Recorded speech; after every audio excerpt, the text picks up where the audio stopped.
ఏమైందండి ఇలా వచ్చారు? మా పాపకి ఆ మా పాప పెరుగుతూ ఆ ముళ్ళు గుచ్చుకోండి. అయ్యో, ముళ్ళు గుచ్చుకుందా? కాలుకి. మరి మీరు ఏం చేస్తున్నారండి? బాపని బాగా చూసుకోవాలి కదండి మీరు. మరి ఆ మీ ముళ్ళు తీయండి. మీరు టాబ్లెట్లు ఇవ్వండి. ఇంగ్లీష్ అక్క చేసుకుంటాం వేరే వేరే.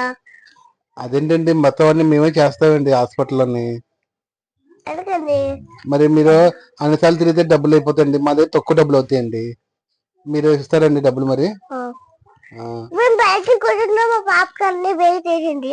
అవునండి. మీ పాప పేరు ఏ పేరండి? క్యూట్ బేబీ అండి. క్యూట్ బేబీయా? అమ్మో, జ్వరం వచ్చింది, ఇంకా వాంతులు అవుతాయి. అవునండి. ఇంకా ముళ్ళు గుచ్చుకోండి కాళ్ళకి. అలాగేనండి. అంత బేగా చేసింది. నేను బయటకు వెళ్ళి కూర్చుంటాను. అలాగేనండి. పాప పాపకి పాప నాన్న పేరు ఏం పేరండి? నాన్న పేరు ఏం పేరు? నాన్న పేరు అన్న అడుగుతారు మీరు. దాంతో ఏమైనా అన్న అడుగుతారా? ఓకే, సారీ అండి. పట్టుకోండి. పాపకి ఇంటికి నేసేసాలండి. పాపకి ఇంటికి నేస్తాండి. పాప అడుగమ్మా, మీ మమ్మీ చెప్తుంది. ఇంటికి నేస్తున్నామ్మా, ఇంటికి నేస్తాను. పాప ఏడుస్తుంది, పాప ఏడుస్తుంది. పాప జోగొట్టండి, పాప జోగొట్టండి. ఎత్తుకోండి, ఎత్తుకోండి, పాప ఎత్తుకోండి మీరు.